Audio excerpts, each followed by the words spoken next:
Welcome बच्चों, geography classes में आप सबका फिर से स्वागत है।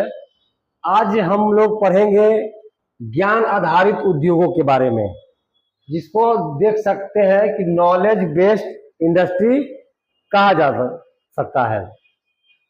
तो हम लोग बारी बारी से समझने का यह प्रयास करेंगे कि नॉलेज बेस्ड इंडस्ट्री जो है होता क्या है, या नॉलेज बेस्ड इंडस्ट्री से फायदा किस प्रकार से पहुंचा है, या भारत का जो स्वरूप है। एक्चुअली हम लोग भारत में ही पढ़ेंगे, तो भारत के स्वरूप जो है कि कैसे यस इंडस्ट्री ने बदला है, ठीक है, या इसमें कौन कौन से और उद्योगों को जन्म दिया है वो देखेंगे, और इससे जो उद्योग जेनरेट हुए हैं, जो भी इंडस्ट्री जनरेट हुआ है, उन इंडस्ट्रियों के भी बारे में हम लोग बारी बारी से देखने वाले हैं। तो सबसे पहले हम यही समझने का प्रयास करते हैं कि जो नॉलेज बेस्ड इंडस्ट्री है वो आपका है क्या। तो देखिए, जो भी है यानी कि ज्ञान के आधार पर जो भी उद्योग किए जा रहे हैं, ठीक है, यानी कि जो आपके कौशल है, जो आपके स्किल्स है, ठीक है, उसके बेसिस पे जो सूचनाओं के आदान प्रदान के माध्यम से, ठीक है, जो इंडस्ट्री चलाए जाते हैं, उस इंडस्ट्री को हम लोग ज्ञान आधारित उद्योग कहते हैं। यानी कि वैसा उद्योगों का वैसा स्वरूप जो नॉलेज पट्टिका हो, जो आपके ज्ञान पट्टिका हो, उस उद्योगों को हम लोग नॉलेज बेस्ड इंडस्ट्री के कैटेगरी में रखते हैं, ठीक है। तो यह चीज समझनी है कि नॉलेज बेस्ड इंडस्ट्री जो है कि आपका आईटी इंडस्ट्री भी हो जाएगा, यानी कि इंफॉर्मेशन टेक्नोलॉजी इंडस्ट्री जो है वो होगा। आपका काउंसलिंग का जो भी वर्क होता है वो भी आपका नॉलेज बेस्ड इंडस्ट्री के कैटेगरी में आएगा, ज्ञान आधारित उद्योग की कैटेगरी में आएगा। और एक कम्युनिकेशन भी आपका ज्ञान आधारित या जो आपका नॉलेज बेस्ड इंडस्ट्री की कैटेगरी में ही आएगा। इसके अलावे क्या इतना ही इसको कैटेगराइज किया जा सकता है? तो नहीं, बिल्कुल नहीं। इसको और भी जगहों पर बांट सकते हैं। जैसे एजुकेशन जो है आपका, वो ज्ञान आधारित उद्योग है, ठीक है। जो भी आपका पठन पाठन की व्यवस्थाएं है, जो इस प्रकार से आप पढ़ रहे हैं, ठीक है, वो आपका नॉलेज बेस्ड इंडस्ट्री है। आपका हेल्थ सेक्टर भी है, ठीक है। एजुकेशन तो रहेगा ही रहेगा, हम यहाँ पर लिखते चलते हैं इसको, इसमें आप एजुकेशन को भी इंक्लूड कर सकते हैं, ठीक है। एजुकेशन को भी इंक्लूड कर सकते हैं। इसके अलावा आप जो है कि हेल्थ सेक्टर को भी इसमें जोड़ सकते हैं। ये भी आपका नॉलेज बेस्ड इंडस्ट्री के कैटेगरी में ही आएगा। यानी कि जो सूचनाओं के आधार पर, जो भी आपका ज्ञान के आधार पर, ठीक है, आपके सेंस के आधार पर जिस भी प्रकार के उद्योग किए जाते हैं, उसको हम लोग नॉलेज बेस्ड इंडस्ट्री की कैटेगरी में रखते हैं, ठीक है। तो यहाँ पर देखेंगे, आईटी सेक्टर को समझने का प्रयास करेंगे कि आईटी सेक्टर क्या है, ठीक है। एक्चुअली हम लोगों को मेन इसमें आईटी ही देखना है, या केवल थोड़ी थोड़ी हम लोगों को जानकारी ऐसे प्राप्त रख लेना है। तो जैसे आईटी के बारे में, इंफॉर्मेशन टेक्नोलॉजी के बारे में आपको विस्तार से बताया जाएगा। तो पहले हम लोग काउंसलिंग देखते हैं। तो काउंसलिंग क्या है भाई? तो काउंसलिंग भी है आपका नॉलेज बेस्ड इंडस्ट्री ही है। वो कैसे है? तो जैसे एक छोटी छोटी एग्जांपल से हम लोग यह विभिन्न बिंदुओं को समझते चलेंगे।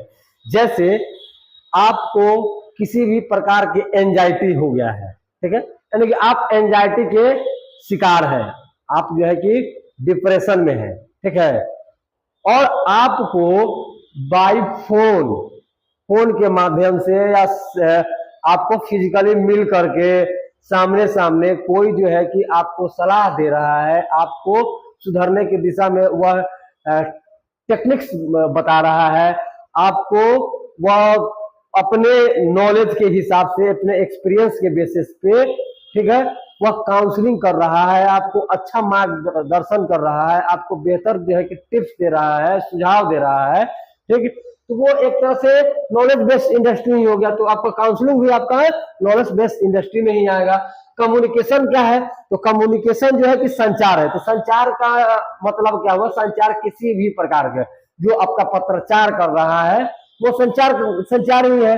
ठीक है, तो आजकल ये जो कम्युनिकेशन है टेक्नोलॉजी बेस्ड हो गया। कम्युनिकेशन पहले पत्राचार होता था, यानी कि पत्रों के माध्यम से भी जाते थे। पहले जो चिट्ठियां थी वो कबूतर लेकर के जाया करते थे। ठीक है, लेकिन वो सारे कबूतर मारे गए और अब जो है कि कबूतर के जगह पर एक्स आ गया है। ठीक है, उसके माध्यम से व्हाट्सएप, फेसबुक या भिन्न भिन्न प्रकार के और जो है कि आपके साधन प्रसाधन हो गए हैं कम्युनिकेशन के। ठीक है, आपका दूरभाष हो गया है, या जिसको इलेक्ट्रॉनिक मीडिया, प्रिंट मीडिया जो भी है, इस प्रकार से हम लोग इसको कैटेगराइज कर सकते हैं। तो ये सब जो है आपका नॉलेज बेस्ड इंडस्ट्री है। और इस नॉलेज बेस्ड इंडस्ट्री में हम लोग पढ़ने वाले हैं आईटी के बारे में। ठीक है, हम लोग क्या पढ़ेंगे? आईटी के बारे में, समझें? इंफॉर्मेशन टेक्नोलॉजी, इसको इसका पूरा है, पूरा नाम इंफॉर्मेशन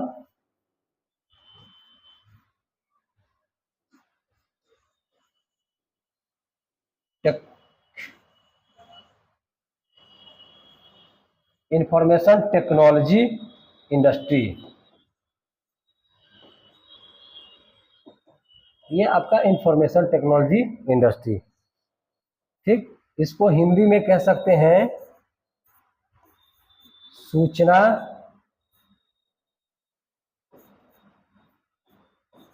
प्रौद्योगिकी, सूचना प्रौद्योगिकी उद्योग, सूचना प्रौद्योगिकी उद्योग, इसको हम लोग हिंदी में कहेंगे। तो सूचना प्रौद्योगिकी उद्योग क्या है? तो देखिए, जिस भी तरह के सूचनाओं को, संदेशों को आदान प्रदान करने के लिए जिस भी टेक्नोलॉजी का प्रयोग किया जा रहा है, ठीक है, जिस भी यंत्र का प्रयोग किया जा रहा है, हम लोग उसको इंफॉर्मेशन टेक्नोलॉजी या सूचना प्रौद्योगिकी के अंतर्गत रखते हैं। ठीक है, तो जैसे आपको किसी कंपनी के बारे में जानना है, ठीक है, या किसी भी प्रकार से, कंपनी ही नहीं, दुनिया के बहुत सारे ऑब्जेक्ट्स के बारे में आपको पता करना है। ठीक है, तो उसको पता करके स्टोरेज करना, फिर जो है कि उसको डिस्ट्रीब्यूट करके, कन्वे करके बाकी मास में कन्वर्ट कराना। ठीक है, इस प्रकार से इसके कार्य हैं। और यह जो है कि इंफॉर्मेशन टेक्नोलॉजी के बदौलत ही हो पाया है। तो भारत में इंफॉर्मेशन टेक्नोलॉजी जो आईटी सेक्टर है, आईटी सेक्टर में बहुत सा उछाल देखा गया। ठीक है, जैसे आपका देश जब से बना, यानी कि बना क्या, 1947 के बाद कहा जा रहा है कि देश में इस तरीका से बाकी अन्य सेक्टरों पर जो भी उद्योग, आपने तो पढ़ा ही है कि बहुत सारे उद्योगों को बढ़ाने के लिए सरकार द्वारा प्रोत्साहन जो है कि दिया गया। ठीक है, जैसे लाइक अच्छी शुगर इंडस्ट्री, आपका आयरन एंड ओर इंडस्ट्री, ठीक है, आपका जो भी है निर्माण उद्योग यानी कि मैन्युफैक्चरिंग इंडस्ट्री, उन सब को हमने देखा था। इस प्रकार से आपसी सहयोग से डेवलप करने का दिशा में कार्य किया गया। उसी तरीका से इसमें भी भारत में बढ़ोतरी देखने के लिए मिला। ठीक है, और जिसका नतीजा यह रहा कि देश के विभिन्न जगहों में आईटी कंपनियां जो है कि स्थापित किए जाने लगे। और उसके उपरांत जो है, यानी कि देश में भिन्न प्रकार के, यानी कि अलग अलग जगहों पर देश में कंपनी स्थापित की जाने लगी। ठीक है, और उस स्थापना का रिजल्ट यह रहा कि पूरे देश में बहुत सारे कंपनियों की आगमन होती है। ठीक है, जिसमें उसके सरीखे देख रहे होंगे कंपनी, जैसे देखिए एक टीसीएस है। ठीक, क्या नाम है इसका? टीसीएस। टीसीएस जो है कि आपका टाटा, टीसीएस का मतलब हो गया टाटा कंसल्टेंसी जो है। ठीक है, टाटा कंसल्टेंसी जो है कि एक कंपनी है। आपका विप्रो है। ठीक है, अजीम प्रेम जी वाला Wipro, Infosys, take Mahindra, LTI, Mindtree, HCL. ठीक है, यह जो है कि कंपनियां भारत में देखने के लिए मिला। इसके अलावा और भी कंपनियां हैं, लेकिन चार्ट में हमारे पास अभी यही अवेलेबल है। तो यह जो है कि इस प्रकार से आईटी जैसे ही देश में डेवलप होता है तो इस तरह से हमारे देश में कंपनियां खुलने लगती हैं, जो TCS, Infosys, take Mahindra, LTI, HCL, SCL Tech और विप्रो जैसी कंपनियां जो है अस्तित्व में आती है। और आईटी सेक्टर को यह सब ने मिलकर मजबूती प्रदान किया और भारत को दूसरे नंबर पर आईटी सेक्टर में यह लेकर के गए। ठीक है, तो यह खोला कहाँ कहाँ गया? तो सबसे पहले हम लोग थोड़ी सी बैक में आते हैं। ठीक है, थोड़ा सा बैक में आते हैं तो हम लोग देखेंगे कि जब यहाँ पर जो भी इंफॉर्मेशन टेक्नोलॉजी या जो भी सूचना प्रौद्योगिकी के कंपनियां स्थापित की गई, ठीक, तो भारत के विभिन्न जगहों में इसकी स्थापना की जाती है। जैसे आपका बेंगलोर हो गया, चेन्नई हो गया, गुड़गांव हो गया, हैदराबाद हो गया, आपका तिरुवनंतपुरम हो गया, ठीक है, आपका मुंबई हो गया, खड़गपुर हो गया।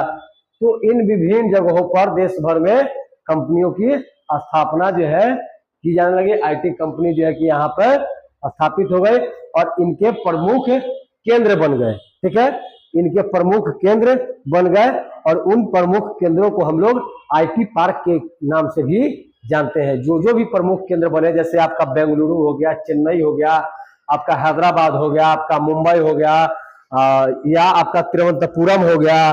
ठीक है, इस तरीका से जो भी है उनको बड़े पैमाने पर हम लोग आईटी पार्क के रूप में भी जानते हैं। जो भी आईटी कंपनियां खोली गई उन आईटी कंपनियों को यानी कि उनके बेसिस पे, ठीक है, उनको जो है आईटी पार्क का दर्जा दिया गया है। ठीक है, उसको हम लोग क्या बोलते हैं?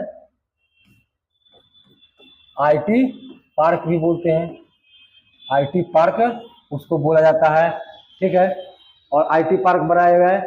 और एक इंटरेस्टिंग बात यह है कि जो आपका बेंगलुरु है, ठीक है, जो आपका बेंगलुरु है, बेंगलुरु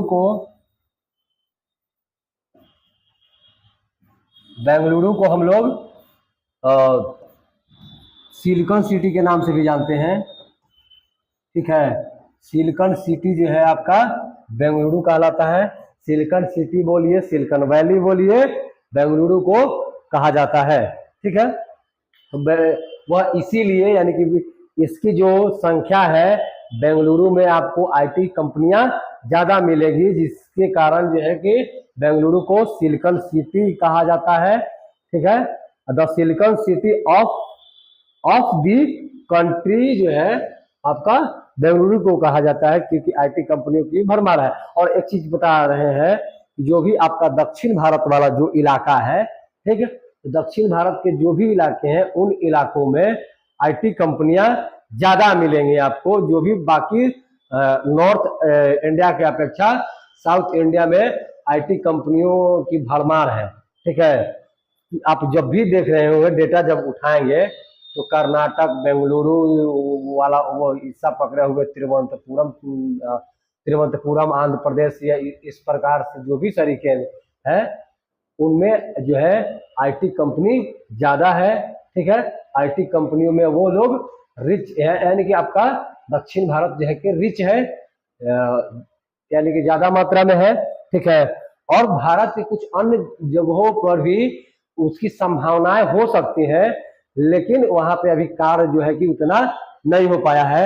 जैसे अगर संभावनाएं की बात करते हैं तो हम लोग यहीं पे देखते हैं। ठीक है, आपने देखा कि अब चंडीगढ़ जो है आपका, दिल्ली एनसीआर है, पुणे है, बेंगलोर है, हैदराबाद, चेन्नई जो है, इसमें तो है ही, लेकिन आप यह वाला इलाका जो देख रहे होंगे कि स्कोप है यहाँ पे, बट इसका यूटिलाइज जो है कि नहीं किया जाता है। जो भी आपका नॉर्थ ईस्ट रीजन है, ठीक है, नॉर्थ ईस्ट रीजन में संभावनाएं तो है, ठीक है, स्कोप वहां पे है, बट उसका इस्तेमाल नहीं किया जा रहा है। ठीक, और अगर बात करते हैं मेनली रूप से, आप हैदराबाद देखेंगे, चेन्नई में हो जाएगा, बेंगलोर हो जाएगा, पुणे हो जाएगा, चंडीगढ़ हो जाएगा, और दिल्ली एनसीआर जो है इसके प्रमुख केंद्र रहे हैं। इसके अलावा भी और जगह पर छुटपुट मिलेगा, लेकिन यह जो है कि यह एक तरह से आईटी का हब इसको माना जाता है। आईटी हब जो है आपका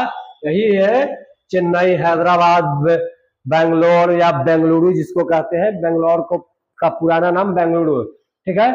आपका पुणे हो गया, आपका चंडीगढ़ हो गया, या आपका दिल्ली वाला एनसीआर हो गया, ठीक है। तो एनसीआर का हम मतलब समझाते चलते हैं। एनसीआर का मतलब है नेशनल कैपिटल रीजन कहलाता है, ठीक है। एनसीआर का मतलब होता है नेशनल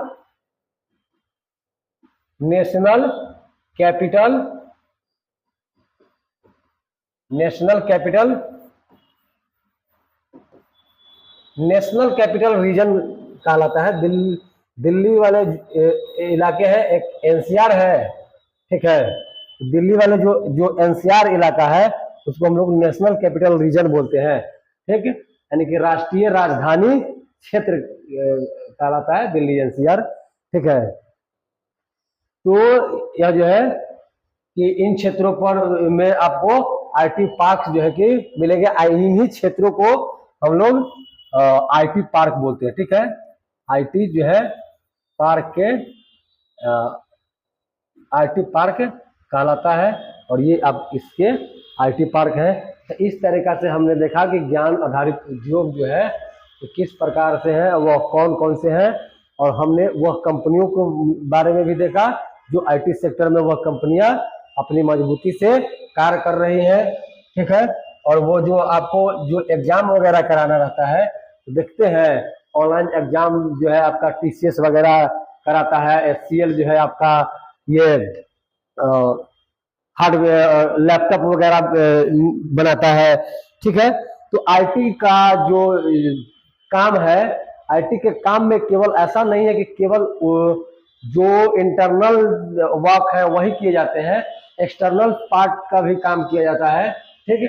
जैसे मतलब एक आईटी कंपनी में इंफोसिस है, टेक महिंद्रा है, ठीक है। तो इस तरीके से बहुत सारी वैसे कंपनी है जो बहुत सारी कंपनी सॉफ्टवेयर भी बनाता है, हार्डवेयर, और यानी कि एक तरह से सॉफ्टवेयर पर जो भी वर्क कर रहा है उसको हम लोग आईटी के सेक्टर में रखते हैं, ठीक है। जो सूचनाओं के आदान प्रदान के आधार पर, जो ज्ञान के आदान प्रदान के आधार पर जो उद्योग, जो इंडस्ट्री रन कराए जाते हैं, ठीक है, उसको हम लोग ज्ञान आधारित उद्योग कह सकते हैं, या सूचना प्रौद्योगिकी उद्योग की कैटेगरी में रख सकते हैं। तो हम फिलहाल रखते हैं इतना ही, और मिलते हैं किसी अन्य टॉपिक पर अगले क्लास में। बहुत छोटा क्लास था, इसके बारे में केवल इन्फॉर्मेशन ही देना था, इसका कोई डेट वगैरह नहीं था। एक ये था कि बच्चे को अराउंड एक फिगर पता चल जाए कि एक्चुअली में जो नॉलेज बेस्ड इंडस्ट्री होता है वो फंक्शन कैसे करता है, वो कौन है, ठीक है। पहले से ही इसके बारे में जान रहे होंगे, लेकिन इतना डिटेल या विस्तार से नहीं जान पाए होंगे। चलिए कोई नहीं, जीवन जो है कि सीखते रहने का नाम है, जीवन अभी बहुत लंबा है तो सीखते रहा जाएगा। जुड़े रहिए, मिलते हैं अगले क्लास में। फिलहाल रखते हैं यहीं पे, तब तक के लिए बाय।